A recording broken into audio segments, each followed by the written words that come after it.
Welcome everyone to our lunchtime conversation today. Thank you so much for joining us.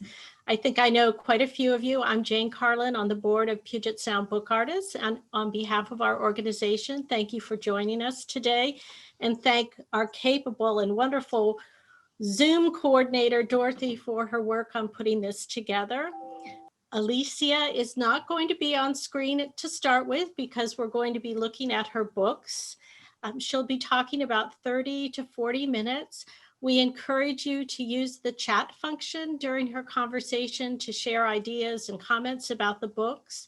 We know that there could be many artists represented in the exhibit on this call. So for those of you that are interested in a particular book, you might want to note that in the chat, and perhaps the artist might be able to respond. I'll be putting some links in the chat as well in reference to the exhibit, and I know we're in for a great treat. So on behalf of everyone at Puget Sound Book Artists, I'm delighted to welcome Alicia Bailey to our afternoon session. For most of you, she needs absolutely no introduction because she is not only an advocate and supporter of book artists across the nation, but an accomplished artist on her own. She has been publishing and printing art books under the imprint of the Raven Press since 1996. And I thought I would read to you her definition of an artist book. I think of artist books works, I create an interactive sculpture realized in the form of a book. I work in a wide variety of materials, including those not often associated with the book form, thus necessitating structural redesign and innovation. Today, we're not focusing on Alicia's work, but her expertise, insights, and knowledge has created an opportunity for her to curate many shows and to support artists across the country. She is the founder of Abcedarian Artist Books, and she works with contemporary book arts, exhibiting and placing their works in private and public collections. I know from my own point of view that I'm so appreciative of her efforts to bring awareness and raise awareness of artists across the country. And today we have a real treat. Alicia is going to share books from the National Exhibition of Book and Paper Works created in response to chaotic times. Pandemonium is what we're going to learn about today. And I want you all to join me in welcoming Alicia Bailey. Thank you, Jane, and everyone who makes this possible. Lest I forget, I just want to say that I'm speaking to you from my home base in Denver metro area, and I'm situated on the traditional lands of the Arapaho, Cheyenne, Ute, and Oglala Sioux. And I actually live in Arapaho County, so it's really easy for me to continuously be aware of that sort of connection. Pandemonium, it is an idea that came to me when I started seeing how quickly some people were able to respond to a drastic change in day-to-day living. But it's not, and I was reading articles about the Spanish flu and other times in history where people have had to respond to a situation that nobody really foresaw. And it's chaotic, and pandemonium just seemed like a really wonderful way to describe that. So it put a call for entry out. I decided to limit this exhibit to only United States artists just because shipping has been a problem with some of the artists I work with in the United States, but most especially works coming out of the country are taking a very long time to arrive, which is unusual. I usually open exhibits to an international eligibility. This exhibit, when I proposed it to myself, didn't even have a place to exist, but I did strive and succeeded in having two different venues, both in Denver Metro, where these works will be seen not only virtually, but in a gallery or in a physical space. The show will be divided mostly in two segments. This first segment, which I install on Monday, will be at a public library and will remain up through March. The second phase of the exhibit will be in November, December at a gallery called Spark, which is in the Denver Arts District closer to downtown Denver. The first exhibit will be predominantly books. The second exhibit will be predominantly two-dimensional and wall work. So I'm just going to stop talking and start showing books. Although these two pieces, which is a set, it's one piece, these aren't books. And these are by Emily Martin. And this is her Solitary Squadron. And she started creating characters to keep her company during her isolation in the early days of the pandemic. She was very prolific with these. I'm going to show you another pair. And because this show has more than just books, I get to exhibit these lovely pieces. They are magnetized on the back, so they will attach to the wall. So that's just a little teaser. I will show you her other pair if time allows. I have far more books to show than we have time to look at. And I also want to say that at some point you're going to be getting some links to the gallery website online catalog for this exhibit. And it's a really wonderful time to be buying artists' books because we need the we need the income here. And many of the artists I work with have agreed to offer discounts because with funding, institutional funding kind of frozen in many instances, sales aren't happening as quickly as we like. So the links that Jane's going to put in the chat box will take you to the places to learn more about how to order the books. And also there's videos of almost all of these books incorporated in the catalog, which is a new thing I'm doing since I can't really have on-site visits. So back to the work. I was excited to see that a lot of artists have the range of work that came in for review was staggering. And because we are all now sick to death of the pandemic, I thought I'd start by showing you a few things that are definitely a response to chaotic times, but a different chaotic time than the one we're living through right now. This is a piece by Maureen Cummins. Maureen works with archives in her work, and she's one of I regard her so highly. It's an honor always to have her work in inventory. This is her newest, and it was created in response to the riots in Newark in 1967. Maureen's family chose to move because although they're white, they were in a neighborhood that was so fraught with racism that her family decided to move. So she has collected stories and images from those riots and bound them in a book. This is an edition of 30 copies.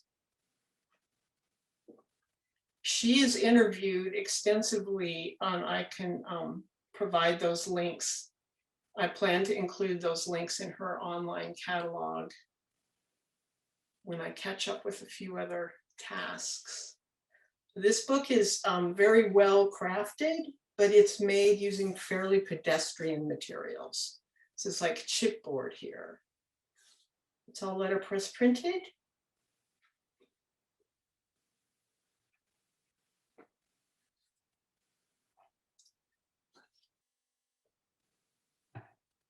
And I think that this book is $2,500.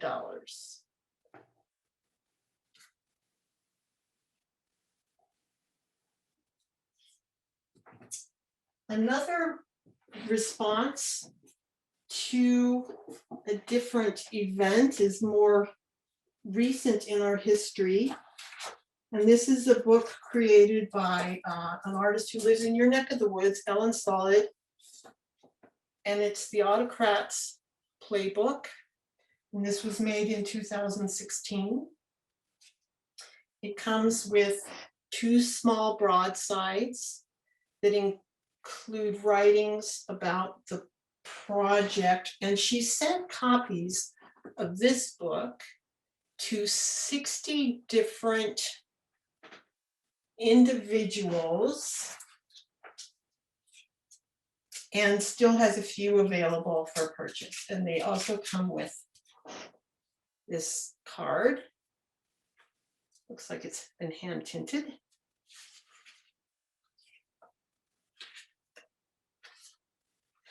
So this was created in response to the 2016 elections. Another chaotic time.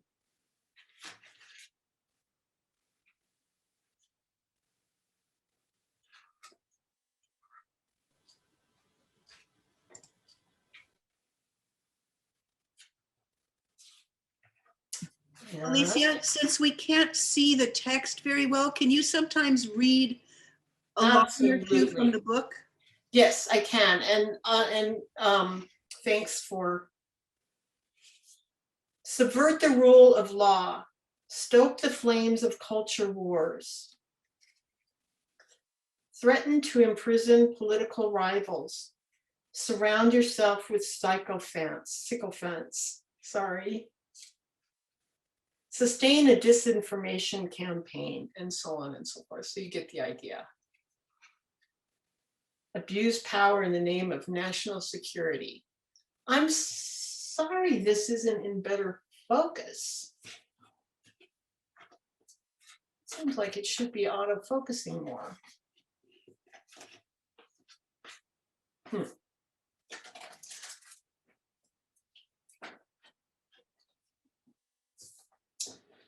Another book I have that was created in 2020 but uses images that were inspired by spirit photography is by Sarah Press, who is a California artist.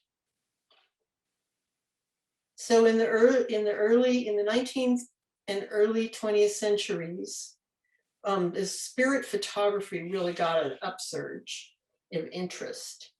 And one,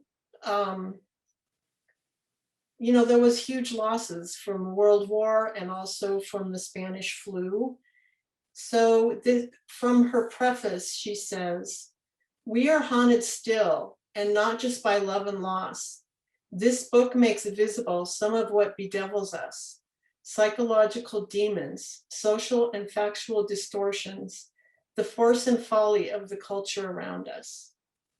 So she made these gouache paintings that are just so beautiful, and these have been digitally output. And as an aside, I've gotten really excited about what is now possible with digital reproduction, because it seems to me early days were it was just a little bit harder to really get the feel for what the original looked like. But these blacks are super rich. There's a lot of metallic kinds of activities that have been added on. This is actually a letterpress. Can you see? It's kind of embossed with the light brown color right here. And then the text here is also letterpress printed. This is just a beautiful book. And the images are quite haunting. And another thing that is happening is there's bits that are letterpress printed on this side. So this circular design here is letterpress printed. And so a very faint embossment shows up on the back side. I'm sure you won't be able to see it, but it's almost like a braille thing. There's this beautiful sense of touch that seems to really go hand in hand with these paintings of spirit photographs. So this is her brand new book. She printed this at the Kala Institute in the Bay Area. Sarah Press.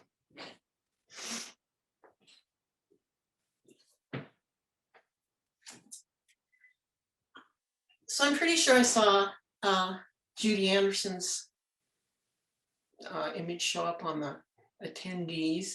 This is Judy Anderson's book. Judy used to live in Washington, but she now, lucky for Denver, lives in Denver. That's upside down, sorry.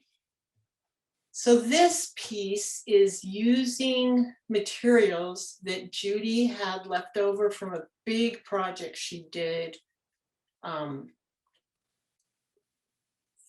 that was inspired by Human Flow, which is the film about refugees. I can't remember the artist's name, I'm so sorry.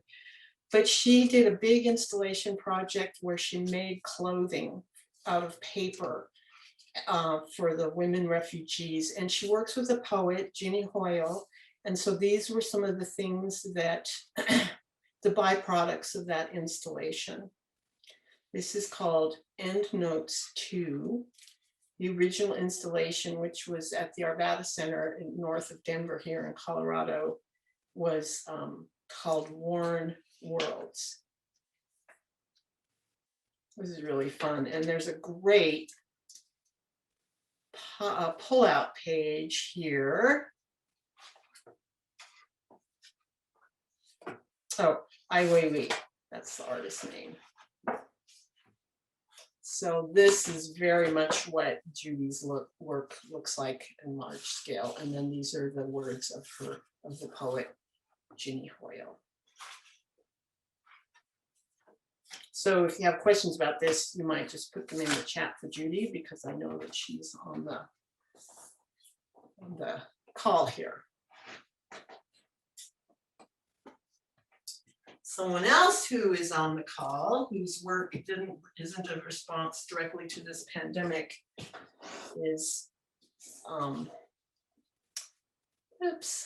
Suzanne Moore. And this book is just slightly bigger than my setup will allow, but it almost all shows. Beautifully bound as we would expect. This is cave paper with gold and palladium print embossed onto the cover. And this was not made in response to this pandemic. It uses the text of Rilke's letters to a young poet. It's called Trust. And there's much in this quietude and guidance that I think is a helpful set of, not instructions, but just sort of guiding thoughts to help through troubled times. I am touched by your beautiful anxiety about life. I feel that there is no one anywhere who can answer for you those questions and feelings, which in their depths have a life of their own. Now, these pages are translucent.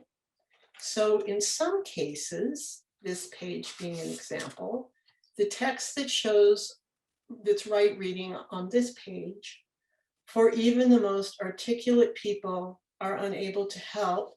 I get a hint of what's to come in reverse. Since what words point to is so very delicate as almost unsayable.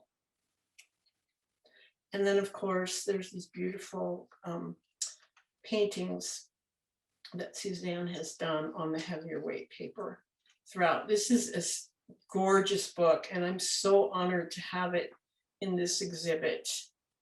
Unfortunately, the first venue people will not have a chance to, I won't be there to show people the nuances of so many of these pieces. And this, along with many others, it's going to be very difficult to choose which spread to display. So I know Suzanne's on the call. So if you have specific questions about this work, I know she'd probably be thrilled to answer them.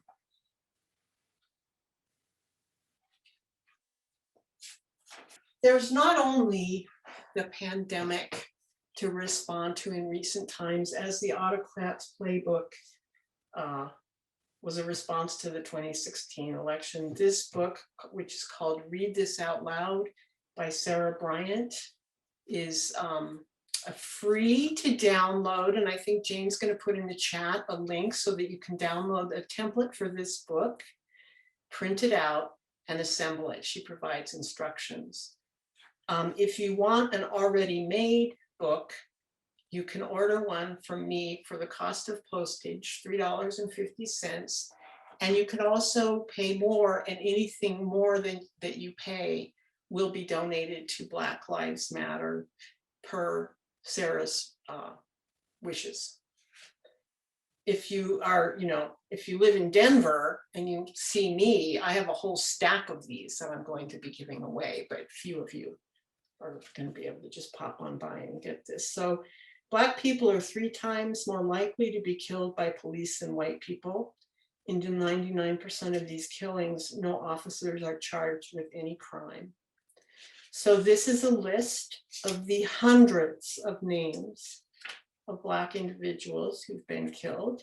I started reading these names aloud because this is Read This Out Loud is the name of the book. And it is just heart-wrenching, the sheer number of names that are presented in this book. So it's at least 19,044 Black people were killed by police between 2013 and 2019.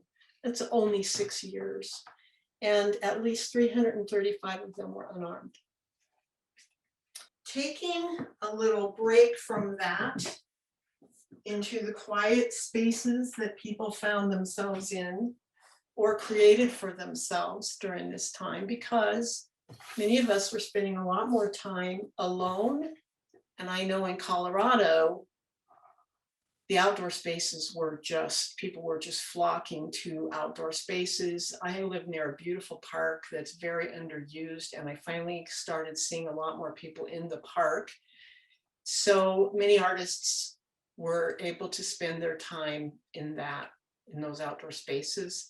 This artist lives in Salt Lake City. His name is Jim Fraser, and I believe I saw him come up, so he may also be on this call. Unfolding, a photo kaleidoscopic exploration. It's bound in a wire edge, really thick pages. And these were taken on daily or near daily walks in an area near his home. Unfolding, 1, the experience. Things are complicated. Deadly virus in the air, somewhere here or there. Who knows where? Better be careful what you touch. Get too close and you could die. Just fold things up and go inside. A good time for thinking anyway. Beautifully produced. Jim's hand skills are really remarkable. He's got a lot of patience, I think, and his I believe he maybe came to book arts through photography. His photographic skills are evident. They're really over the top. So this is a beauty.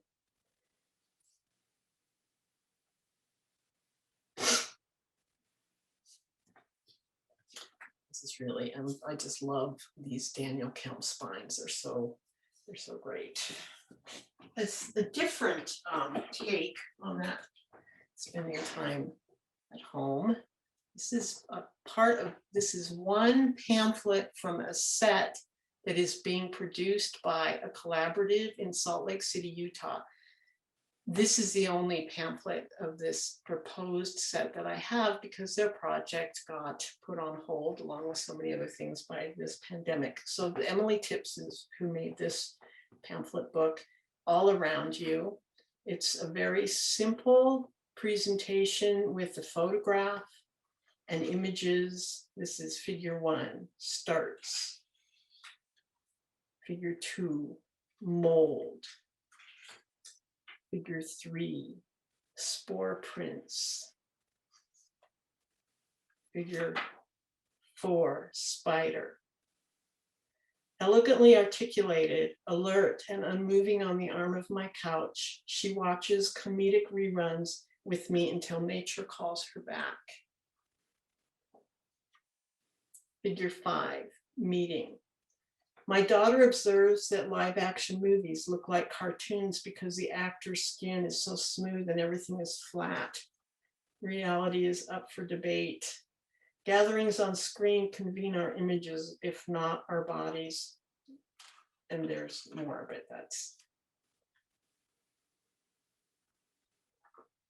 So this will hopefully be produced sometime over this coming summer. Here's this image that I'm growing weary of, but it opens up to a really beautiful book. Sorry, COVID-19 2020 at a Glance. This was created by Bree Black, and she's a librarian in Lawrence, Kansas. And she started working from home. And she used this model of a calendar. So every square represents, or every line represents a week. And the holes that are punched through represent days that she didn't have any contact with anyone. So you can see that there's months when she didn't have any contact with anyone for all these days in a row. And it's, another Braille kind of feeling of emptiness, and things are picking up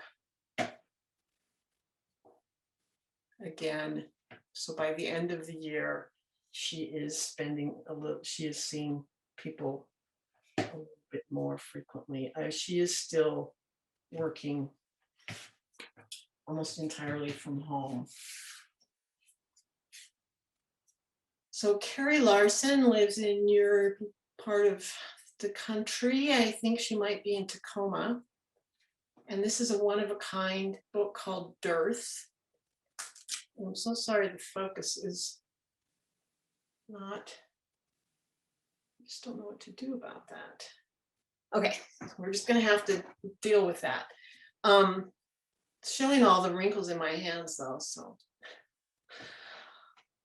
One of the things, so this is, I've had Carrie's work over the years, and she makes usually one-of-a-kind works, and they're just, her regard for material choice is remarkable. Every book that I've ever seen of hers, she spends a lot of time thinking about the materials that she's going to use for the book. So in this one, she's used this lightweight paper that mimics a shroud, and it unfolds in a different way than you might expect. And this is cyanotype on fabric, a really thin fabric that has been mounted to these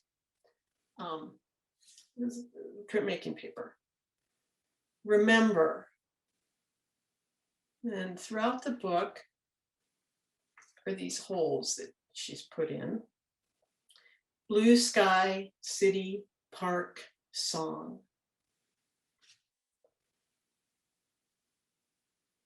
With the chain squeak, swing, squeal of glee.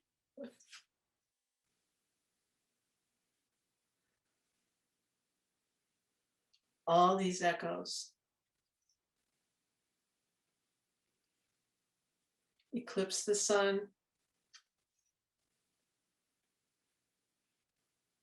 We lie down with the fragrant memory of fresh grass. Now these holes are just almost taking the whole page. To awaken on hard ground. In this case, I mean, so often the books speak volumes, but in this case, along with some of the others, it really is helpful to go to the website and read a little bit more about Carrie's thoughts about the production of this book, because it's worthwhile read. This is by Jan Owen, another calligrapher. She lives in Maine. And this is her pandemic book of days. And she worked on it throughout the year and was remembering the words by Montaigne, who lived during the 1500s plague. So she turned to an early love of cloisonné enamels to paint the faces and what used to be the calligrapher's job of writing names. So we are never present, oops, sorry, but always beyond ourselves. Fear, desire, hope still push us on towards the future. So this early bit on this beautiful blue-green paper is rather hopeful. As the book goes on, we approach these darker pages. I'm going to read this one because it's lovely. But the ineluctable, the shimmering of wind in the blue leaves. So that's followed by these dark pages, which are those who died in COVID-19, lists of names with images. And then towards the end of the book are marks made for all who've died. And she, this book is incomplete because the losses are still piling up. So this pairing of a beautiful presentation, this book feels really great with such a dark message is another thing I've been seeing a lot of, and I won't be sad when these kinds of works aren't what's forefront, but I think it's important to have these around, these reminders. Lighten things up a little bit with another Washington artist. Artists in the Washington area have been so amazingly supportive of Abcedarian through all the years. This is by Elsie Vastel Ellis. In the cards, prompts for writing the best-selling novel during a novel pandemic. So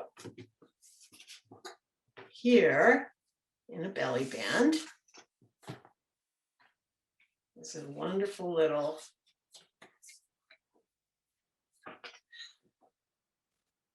set of instructions. You can start with your choices, different genres, such as crime detective, horror, metafiction, satire, and so forth. Then the suggestion is to begin with an abstract. The joys and fears of 23 adventures on a dream Mayan archaeology tour are revealed as the group races in a red Volvo, and so on and so forth. And the number of cards, the number of words and sentences, the narrative style, begin with the title. And then, so that you don't have to mark up this object, she has helpfully provided a stack of note-taking pages. And if that weren't enough, she has also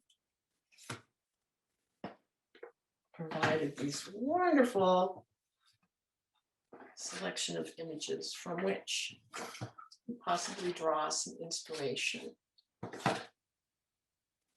So these are like playing cards, and nice and thick. So you can pick cards and write a response to them and see what you end up with. And I haven't spent time with this in terms of using it as a tool, but it seems like it could be a delight. I don't know how much more I can talk about books for hours, but I don't know how much more time I have to talk? 12:40, Alicia, so Mhm. you can share just a few more books and then we'll have time for questions. Okay. They're all wonderful and fascinating and beautiful, and thank you for curating, and thank you to the artists. So another great thing that I saw happening is artists who were using what they found around them to create work. And since I just had Elsie on the table, I will put her on the table again. This is another piece by Elsie called No More Excuses.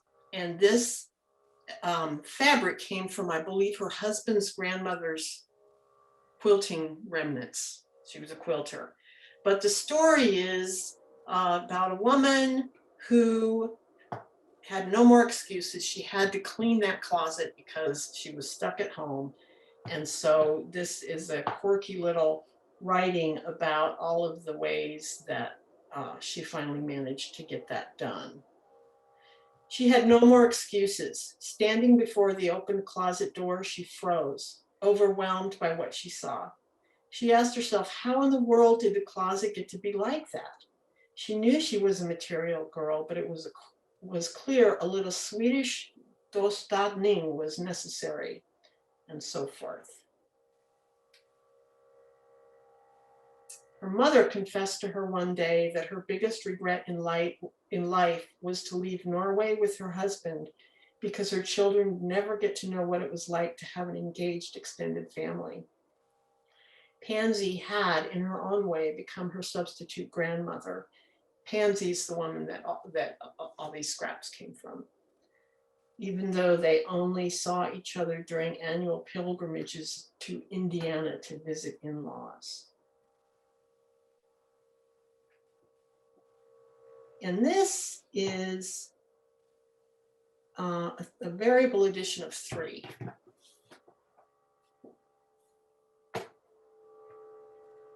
Another artist that I love exhibiting, and I have sadly never met, is a woman named Tatiana Potts.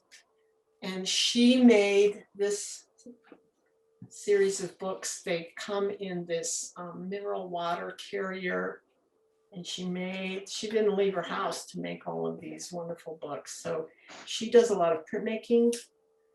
So she had a lot of prints. She was making prints at her kitchen table of chairs during the early days of the pandemic. And then she started reforming those prints to fit the pages of this book. There's a lovely little boat. So there's 4 books in this carrier box, and they don't all open the same way. This one opens in a horizontal format. She's super inventive and industrious and very prolific, and she has these great time-lapse videos of her creating these things, and it's really pretty fun to watch her hard at work. And so hard as it is to stop, I'm going to end with this book that is by Stephanie Wolf, who lives in Vermont. And this book is called The Swiss Cheese Defense. It's also done in a small edition, 3 copies. Stephanie was a conservator at Dartmouth for many years, and her hand skills are impeccable. And she has really, she uses simple structures that appear complex just by the way that she handles them. So, the Swiss Cheese Defense. The Swiss cheese respiratory virus defense, an infographic showing the possible protective layers between a virus and a human. So the infographic is by Australian virologist Ian McKay and built on ideas by James Reason. We have physical distance, masks, wash hands. These were all hand cut. Do not touch face. no crowds, test and trace, fresh air, government support, quarantine, vaccines, and this nice little cutout image at the very end. So now I have all these books at hand if there's anything somebody really must see a second time, or if you have any questions. Alicia, I would like to just start the conversation by thanking you and thanking all the artists involved in this exhibition, many of whom are here today. As you showed the books, it really struck me that you have created a really important piece of social history, capturing a moment of time in our world. And this show, I think, will have lasting impact and a legacy, not only for book artists, but for communities. So thank you for your insights and your thoughts in putting this show together. I think it's a great contribution just to cultural history and the book arts in general. So we'll give you some applause. Thanks. I'd like to open up the conversation to those of you that participated in the show that might like to comment on the experience of working in this show and have a dialogue with Alicia about that. If anybody would like to share, and maybe just to start off the conversation, I know in your opening remarks, you talked about the theme Pandemonium. Did that just come to you? And what was it like curating an exhibit during a period of remote work and learning? Well, I always have to give a little bit of backstory. So I've been working with the Movable Book Society to curate a juried exhibition that was to be held last fall during the Movable Book Society conference in Denver. And we decided, the Movable Book Society decided to postpone that exhibit until this coming fall and the conference. And so, but I was sad to not have something to be working towards in terms of putting an exhibit together. At the same time, I curated a fabulous exhibit that never saw the light of day. It was called Opera Verbis. It was scheduled to be on view at the Denver Public Library main branch. They have a beautiful exhibition area on the 5th floor of their central branch. That library closed in March and it remains unopened and will not open until 2022. The exhibit, we kept pretending that they were going to open, so we installed the exhibit, even though I wasn't allowed to go in and install the exhibit. And so I thought, what can I do to assure that people still get to see books in Denver? Because Denver, unlike the Pacific Northwest, is a book arts desert. I mean, there's a lot of people making wonderful things here, but there's very little opportunity to see them. So all those ideas just kind of converged. And I really was, one morning I got out of bed and the word pandemonium came to mind. And I thought, that's it. And so I did find some places to exhibit because I didn't have a body of work already to send out proposals. Some of the artists whose work ended up in the show sent me images to use as I sent out proposals to different environments to see if they would be willing to host the show. And my first question was, are you committed to staying open during the pandemic? And a lot of them were unable to say they were committed. So so what it was like was, it wasn't that different than how I often curate shows. It's almost all digital. I usually hire jurors, but in the past couple shows, I haven't done that. So that's the hardest part because I can't accept everything.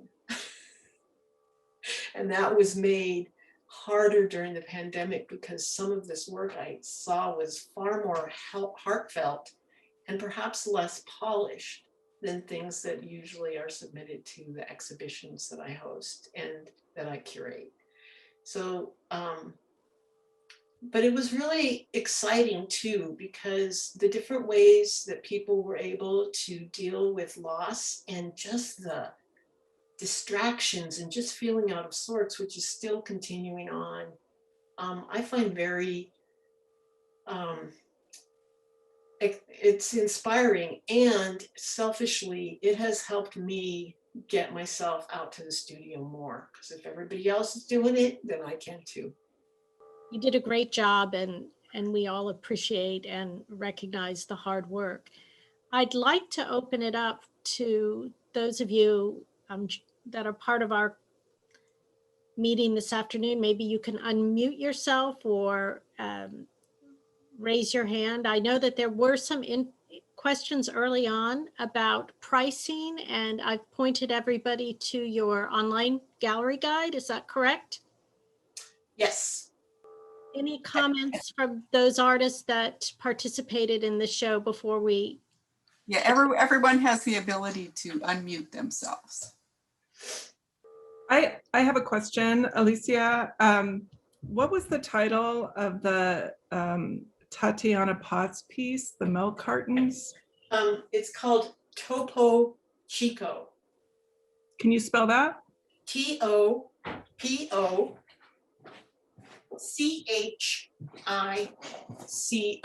Can you see my, let me see if I can find my image here and see if you're able to. And Tatiana, you are on the Zoom call, so it would be great if you just wanted to jump in and say a few words, and remind everyone that the online catalog provides all the details about these individual books and their artists. Hi, Tatiana. I didn't know you were here. Hey, I'm sorry that you don't have more information. It's just I'm teaching in university, so teaching in these times is really, really hard to find any time. But yeah, I named it after the water, so it's Topo Chico. For a while, I had the box. I really admired the engraving illustration on top of it, so I just couldn't throw it away. And I was also teaching a bookmaking class online in summer. So I wanted to show students that they don't necessarily need expensive material to be creative and make books. So I printed on the flour packaging or sugar or whatever we were most using for baking bread, and hand dyed the paper, carved it into balsa wood, the prints that you see inside, and challenge myself to come up with 4 different structures so you can actually see different binding, and hand cut those bottle shapes were not easy. They don't look all even, but even that, I still like how it came out and how I was able to wrap it in irregular shape. Tatiana also has a really great book that I didn't show here. It's the same general idea of only the books are housed in an egg carton. So there's a dozen small books that are oval in shape, and you just cut. Yeah, exactly. I was just also inspired. So the images, if you wonder, they were their houses there, and again, they related to pandemic, of course, because even though I am an introvert, I do like to brainstorm my ideas sitting in the coffee shop somewhere in the corner, being surrounded by people. But you are out there, right? Socially engaged. If you want to talk to someone, you do. If you don't, you don't. Not being able to do that, I really miss that and want to be sitting somewhere in the corner sketching or coming up with ideas. So the houses represent what you usually see on your daily walks, because you need to get out of the house for the sake of sanity. But so you cannot enter them, right? But the chairs represents those missing people, the people we lost, or people we cannot meet and socialize. So I was looking at that from that kind of perspective through my images. Thank you. Thank you so much. There's a question from Elizabeth Walsh, and she would love to see the spine binding of Jim Fraser's book, and if he would be willing to say a few words. Sure. Yeah, this is Jim. So the binding is a version of Daniel Kellum's wire edge binding. He did a workshop a couple of years ago at the Book Arts place at the U of U here. And it's a pretty interesting thing because it enables, it's very flexible and also very sturdy. And I needed those pages are so thick because if you look at the video that's Alicia has, all those pictures open up and they become a kaleidoscope. Which I completely didn't. Yeah, sorry. You know, yeah.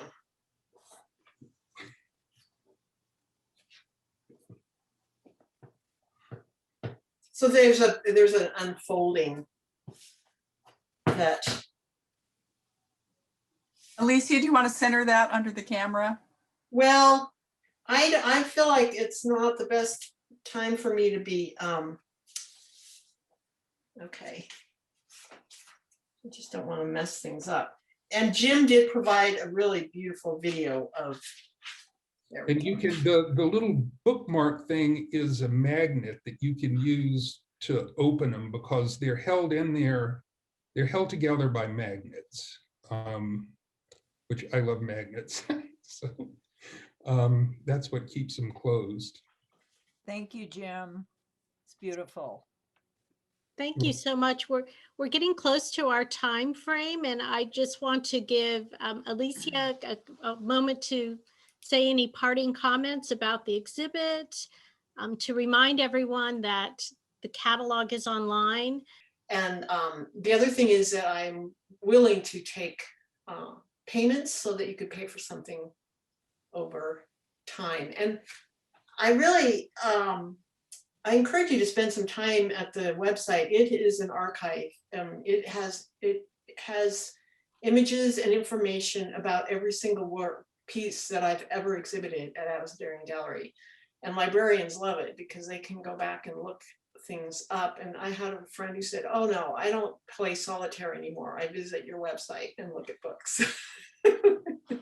It is indeed an outstanding site and a great archive. And on behalf of Puget Sound Book Artists, let's give you all a round of applause again. And thank you so much for sharing with us today. As we conclude, I encourage all of you also to visit the Puget Sound Book Artists website and our calendar. And I'll give a plug for an event coming up at the end of March where Bonnie Thompson Norman will introduce us to her studio and her work. So we're looking forward to that. And in April, we'll be posting information about a new program of series that we're offering with the PSBA called Community Conversations. We will be launching our series with a talk with the Puyallup Tribal Language Program, including the director of the language program, a Puyallup artist, and Jessica Springs. So please stay tuned for that. I think it'll be a really important and inspiring presentation, just like today's. So once again, thank you so much for coming, and thank you, Dorothy, and all of you. It's so great to see your faces. Thank you. Thank you.